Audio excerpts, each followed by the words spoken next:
Salamlar hər kəsə. Bugün sizinlə bir Duolingo sualını işləyəcəyik. Bu bizim artıq oxuma hissəmizin sonuncu dərsidir. Gəlin birlikdə bir mətn oxuyaq və daha sonra bu mətnə uyğun bir sualı həll etməyə çalışaq. Mən oxuyacağam mətni və daha sonra tərcümə eləməyə çalışacağam ki, əsas ideyanı tutaq. Many universities now offer hybrid learning, allowing students to attend classes both online and in person. This flexible approach helps students manage their studies alongside work or family responsibilities. However, some educators believe that face-to-face interaction remains essential for developing communication and teamwork skills. Bu hissədə heç bir şey tərcümə etməyəcəm. Ümid edirəm mənimlə birlikdə oxudunuz mətni və hal-hazırda mən sadəcə ümumi mətnin mənasını başa düşməyə çalışacağam. Bu mətn nə haqqındadır, nə haqqda danışır?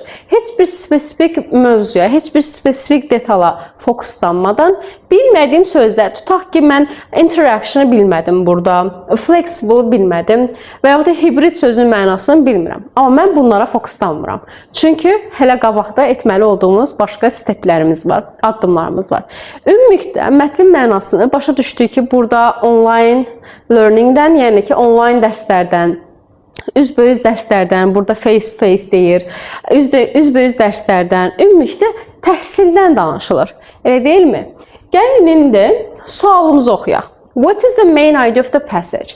Burada ilk öncə diqqətli bir şəkildə verilən instruction'ı, yəni bizdən nə istəyirlər? Bunu oxumalıyıq. What is the main idea of the passage? Main idea o deməkdir ki, mətnin əsas mənasını başa düşmək lazımdır. Əgər xatırlayırsınızsa, mətnin əsas mənasını başa düşmək üçün biz əslində detallara fokuslanmırdıq.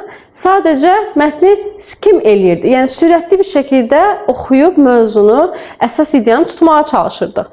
Daha sonra gəlin cavabları oxuyaq və hardasa hansı cavabın təhsilə aid olduğunu, məntiqli olduğunu başa düşməyə çalışaq. Online learning should replace traditional classrooms.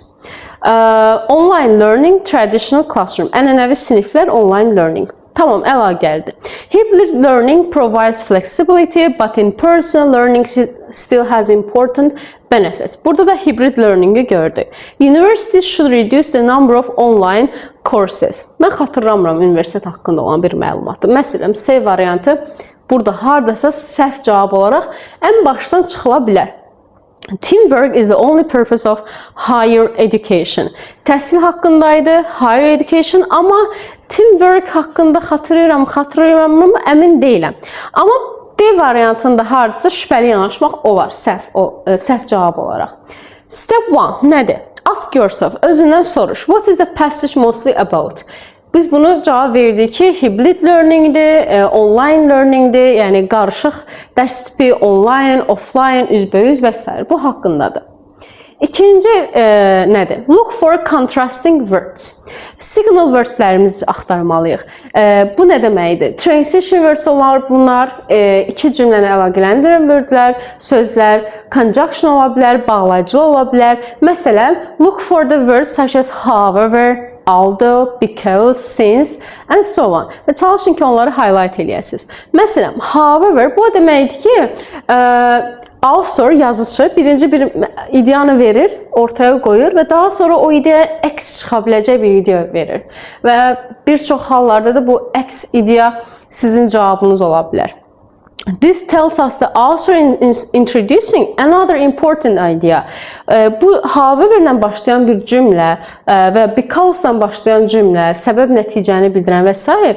onu bir göstərir ki, sizə müəllif burada bir dəyişiklik edib və bu dəyişiklik etdiyi informasiya bizə vacib olan informasiyadır.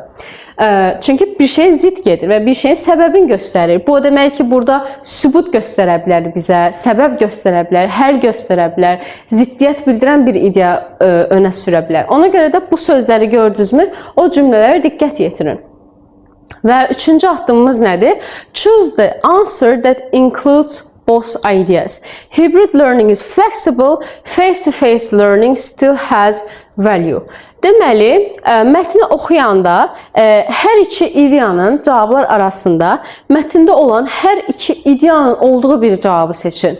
Təkcə bir tərəfə köklənmiş bir cavabı seçməyin. Çünki bizdən nə istəmişdi? Əgər instructionu xatırlayırsınızsa, ümumi, main ideyəni istəmişdi, elə deyil. Ona görə də ideyanın, hər iki ideyanın olduğu cavabı seçmək lazımdır. Təkcə hybrid learningdən danışanı yox, təkcə face-to-face learningdən danışanı yox da, hər ikisinin olduğu cavab. Bizim burada doğru cavabımız bu halda correct answerımız B olacaq. Gedək cavablara baxaq. Online learning should replace traditional classrooms. Bizə traditional classrooms haqqında danışılmamışdı. Online learning haqqında danışılmışdı, amma sadəcə online learning haqqında danışılmamışdı. Universitetlər haqqında demişdim ki, danışılmayıb və həmçinin burada teamwork skills haqqında danışılıb, amma bu bizim əsas ideyamız deyildi. Bizim əsas ideyamız nədir?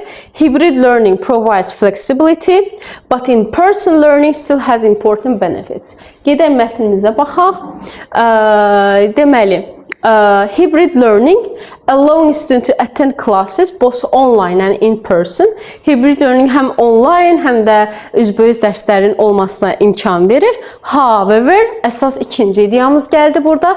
Ziddiyyət, başqa bir vacib informasiyamız var. Face-to-face interaction remains essential. Yəni ki, üzbəüz olan əlaqələrimiz, üzbəüz ünsiyyətimiz hələ də bizim üçün vacibdir. Bu ideyanı dəstəkləyən, mətndə də sübutunu tapdığımız cavabımız B variantıdır. Ona görə cavabımız B variantı olacaq. Before choosing answer, I ask myself, does this answer match the whole passage? Mənim cavabım bütün mətndə dəstəklənirmi? Is there evidence for every part of the answer? Cavabın içərisində olan hissə, sübutu passagedə varmı? Mətn onu dəstəkləyirmi? And am I choosing based on a text or my personal opinion? Mən burada sadəcə öz məntiqimi mi işlədirəm, yoxsa tekstdə əsaslanaraq mı cavabımı seçirəm?